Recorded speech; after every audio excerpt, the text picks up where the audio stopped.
다음으로 문재인 전 더불어민주당 대표께서 일자리가 경제고 복지입니다 라는 제목으로 기조연설을 해주시겠습니다. 예, 큰 박수로 문재인 전 대표님을 맞아주시기 바랍니다.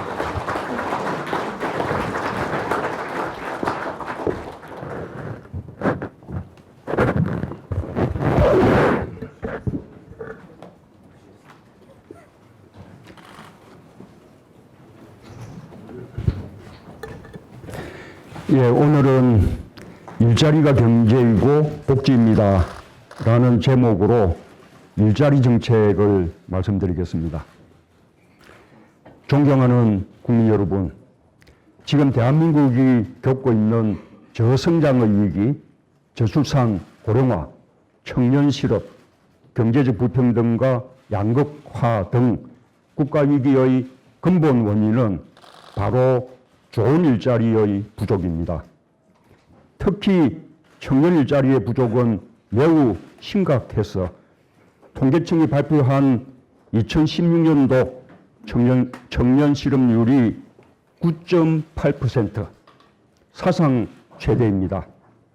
현대경제연구원이 발표한 체감 실업률은 무려 34.2%로 청년 10명 중 서너 명이 실업 상태입니다. 그러니 청년이 취업, 결혼, 출산을 포기해야 하는 헬조선이 되고 말았습니다. 이명박 박근혜 정부는 이 문제를 전혀 해결하지 못했습니다. 청년 일자리 부족과 세계 최저의 출산율이 오랫동안 계속되다 보니 드디어 올해 2017년부터 대한민국의 생산 가능 인구가 줄어들기 시작합니다. 또한 고령 인구가 전체 인구의 14%가 넘는 고령 사회로 들었습니다.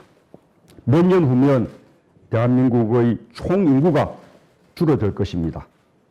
국가의 근간이 무너지는 것입니다.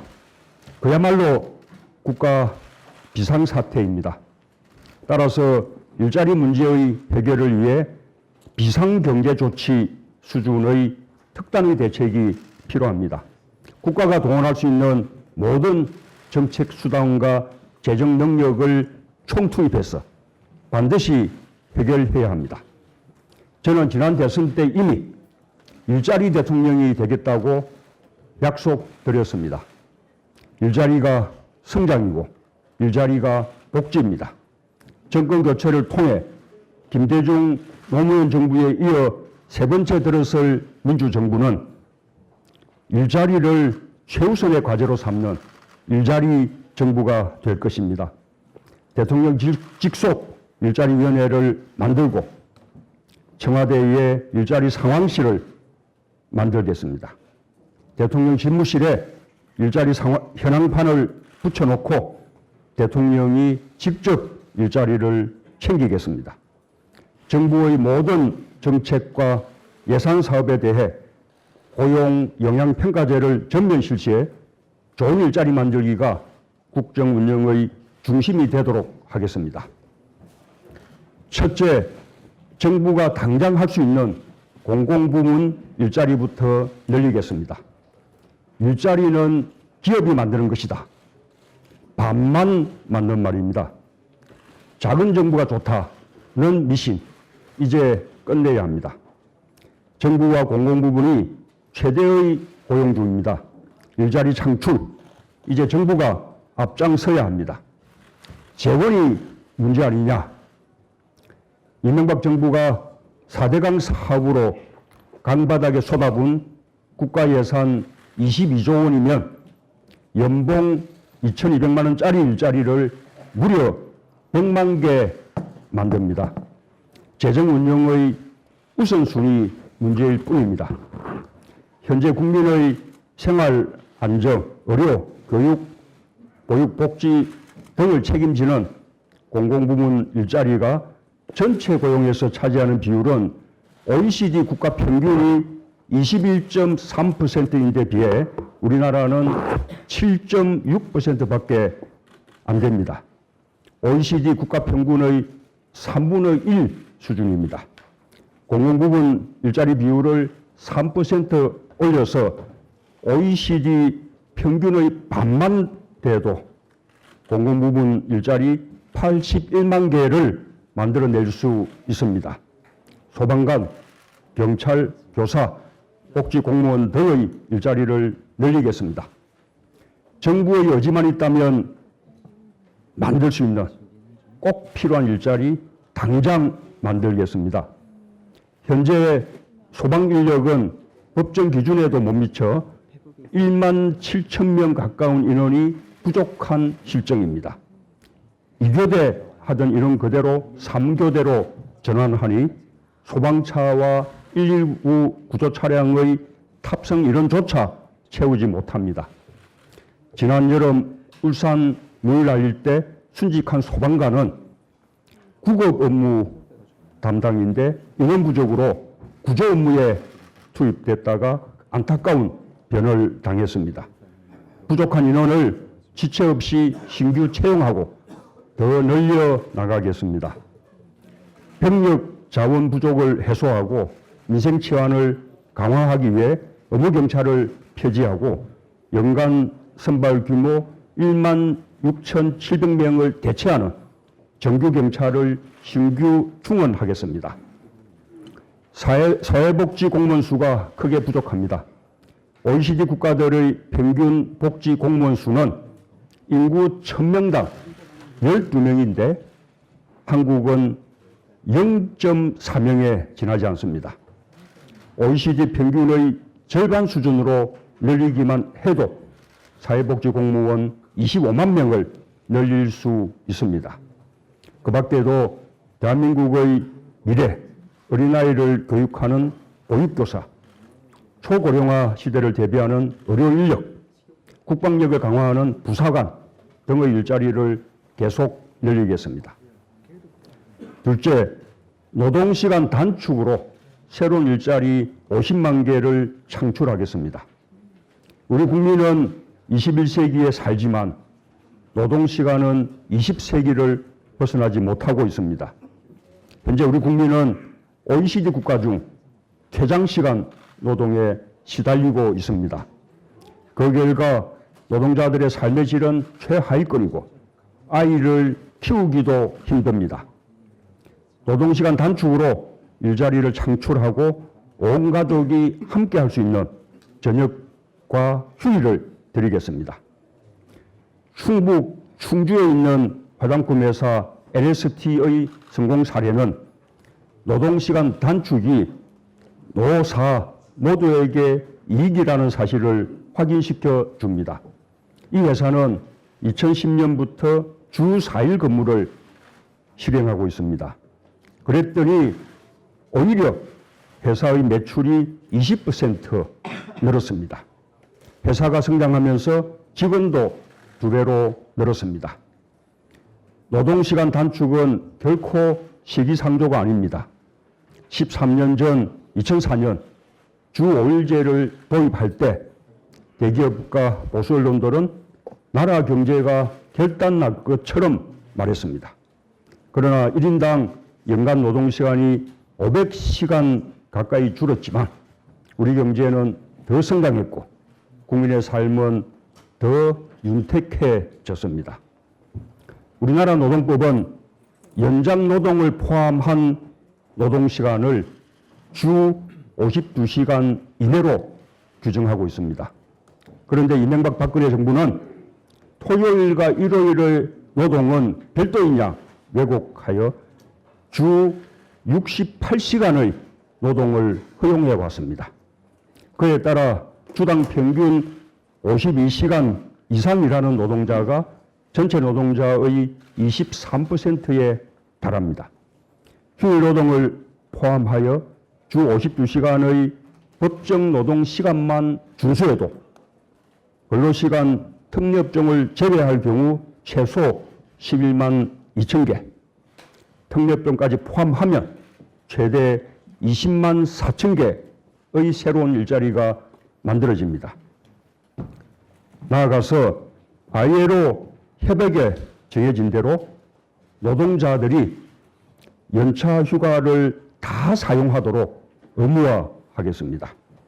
노동자들이 휴가만 다 사용해도 새로운 일자리 30만 개가 만들어집니다. 노동시간 단축에 특별히 더하고 싶은 것은 아이를 키우는 엄마 또는 아빠 또는 부모는 적어도 아이가 초등학교에 입학할 때까지 근무 시간을 오전 10시부터 오후 4시까지로 임금 감소 없이 단축하고 유연 근무제를 선택할 수 있게 하는 것입니다. 할리 데이비슨 코리아라는 업체는 초등학교 입학 자녀를 둔 직원에게 취하길 전으로 특별유급 휴가 2개월을 줍니다. 취학 전 아동을 둔 직원은 금요일에 4시간 일찍 퇴근, 임신한 직원은 2시간 조기 퇴근을 시행하고 있습니다. 자녀를 둔 남자 직원이 아이들과 함께 여행할 수 있도록 비용을 전액 지원하기도 합니다. 덕분에 직원들은 출산과 보육에 대한 걱정을 덜면서 일에 더 집중할 수 있게 되었고 그만큼 생산성이 향상되었습니다.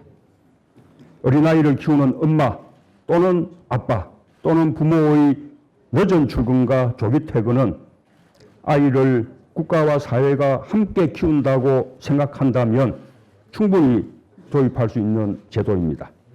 중소기업의 늘어나는 부담에 대해서는 정부가 지원할 것입니다. 셋째, 4차 산업혁명은 일자리의 보고입니다. 신성장 산업 육성으로 일자리 동력을 확보하겠습니다. 세계는 지금 4차 산업혁명의 시대에 진입했습니다. 언론과 학계에서는 4차 산업혁명으로 일자리가 줄어들 것을 걱정하고 있습니다. 그러나 우수한 인적 자원을 보유한 한국 경제는 제대로 준비만 한다면 4차 산업혁명 경쟁에서 결코 불리하지 않습니다. 그러나 이명박 박근혜 정부에서 게을리한 탓에 오히려 중국에도 뒤지는 등 우리의 경쟁력이 크게 떨어졌습니다. 현재 정책공간 국민 성장에서 4차 산업혁명을 선도할 정책을 만들고 있습니다. 기본적으로 우리의 강점인 IT 산업의 우위를 바탕으로 전기차, 자율주행 자동차, 신재생 에너지, 인공지능, 3D 프린팅, 빅데이터, 산업 로봇 등 핵심 기술 분야에 적극 투자하겠습니다. 김대중 노무현 정부가 IT 산업을 육성하여 대한민국을 정보통신 강국으로 만든 것처럼 기초과학과 미래기술에 집중 투자하고 빅데이터망을 정부가 구축해서 4차 산업혁명을 선도하는 대한민국을 만들겠습니다. 대한민국을 다시 뛰게 만들어 우리의 미래를 보장할 것입니다. 4차 산업혁명에 관한 정책은 따로 발표하는 기회를 갖겠습니다. 넷째, 중소기업 노동자들의 임금을 대기업 노동자들의 80% 수준까지 끌어올리는 공정임금제를 통해 좋은 일자리를 만들겠습니다. 우리나라에서 지난 10년간 늘어난 일자리의 92%는 창업기업을 포함한 중소기업이 만들었습니다. 하지만 지금 중소기업 노동자들의 임금은 대기업 노동자의 60% 수준밖에 되지 않습니다. 그러니 청년들이 취업하려 하지 않아 청년들은 구직난을, 중소기업은 구인난을 겪고 있습니다. 대기업과 중소기업이 상생하는 공정한 경제 생태계를 조성해서 중소기업 노동자의 임금을 끌어올리면 좋은 일자리가 크게 늘어날 것입니다. 대기업이 하청기업 업체에게 정당한 납품 단가와 적정 이윤을 보장하게 하고 정부 역시 중소기업 노동자들에 대한 지원을 크게 늘리겠습니다. 다섯째, 비정규직 격차를 해소하여 질 나쁜 일자리를 좋은 일자리로 전환시키겠습니다. 우리나라에서 비정규직은 한 번 빠지면 도저히 혼자 힘으로 빠져나올 수 없는 늪이 되었습니다. 정부 공식 통계로도 전체 임금 노동자의 33%를 차지하는 644만 비정규직 문제를 방치한 채 우리는 결코 희망의 미래로 나아갈 수 없습니다. 비정규직은 정규직 급여의 54%에 불과한 146만 여원으로 하루하루를 힘겹게 연명하고 있습니다. 청년 실업, 여성 일자리 부족, 중장년, 노연 일자리까지 비정규직의 올가미는 서민의 삶을 힘겹게 만드는 우리 사회의 원초적 불평등의 뿌리입니다. 먼저 비정규직의 입구를 사전에 차단하겠습니다. 상시적이고 지속적인 일자리는 법으로 정규직 고용을 원칙으로 정하겠습니다. 정부와 지자체, 공공부문 비정규직을 점차적으로 정규직화하겠습니다. 또한 동일 기업 내에서 동일 가치 노동, 동일 임금이 반드시 실현될 수 있도록 강제하여 불공정한 비정규직의 차별을 없애겠습니다. 대기업과 공공부문의 간접 고용 형태의 사내 하청에 대해서 원청기업이 공동고용주의 책임을 지도록 법을 정비하겠습니다. 비정규직 고용과 근로조건, 산업안전, 노조, 교섭에까지 공동으로 책임지도록 할 것입니다. 한편으로 최저임금을 점차적으로 올려서 노동자에게 빈곤의 벽을 넘어갈 희망의 사다리를 제공하겠습니다. 임금 인상에 여력이 없는 기업과 자영업자를 위해서는 지원하는 별도의 대책을 마련하겠습니다. 존경하는 국민 여러분, 제게 기회가 주어진다면 한 해 17조 원 이상의 일자리 예산에 대한 전면적인 재검토와 함께 앞에서 말씀드린 일자리 정책의 조기 집행을 위해 적절한 규모의 일자리 추경 예산 편성을 추진하겠습니다. 해외 공장을 한국으로 유턴시키거나 고용을 늘리는 기업은 애국 기업으로 우대하고 파격적인 지원과 혜택을 제공하겠습니다. 노동자 역시 함께 살아가는 사회를 위해 마음을 열고 일자리 만들기에 함께 해야 합니다. 좋은 일자리를 만들어내기 위해 기업과 노조, 정부와 지방자치단체를 포함한 이해 당사자들이 대화해야 합니다. 저는 광주형 일자리 모델에 주목합니다. 노사민정 대타협을 통해 적정 임금을 보장하면서 기업의 적극적인 투자를 이끌어내는 윈윈 모델입니다.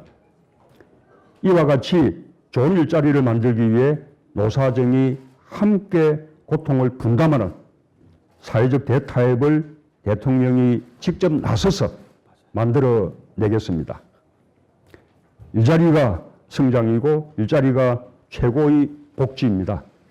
좋은 일자리를 통해 국민의 지갑을 두둑하게 하고 그것을 통해 내수를 살리고 수출과 내수가 함께 경제를 성장시키는 소득주도 성장이 바로 국민 성장의 방안입니다.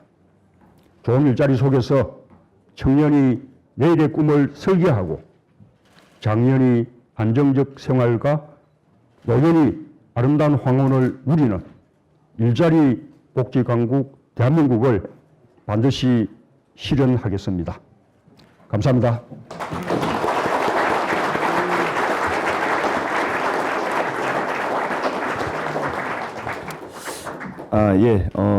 더도 말고 덜도 말고 오늘 발표해 주신 내용만 실천이 되어도 일자리 걱정을 떨쳐버리고 일자리 문제에 큰 숨통이 트일 수 있을 것 같습니다. 문재인 전 대표님께 다시 한번 큰 박수 부탁드리겠습니다.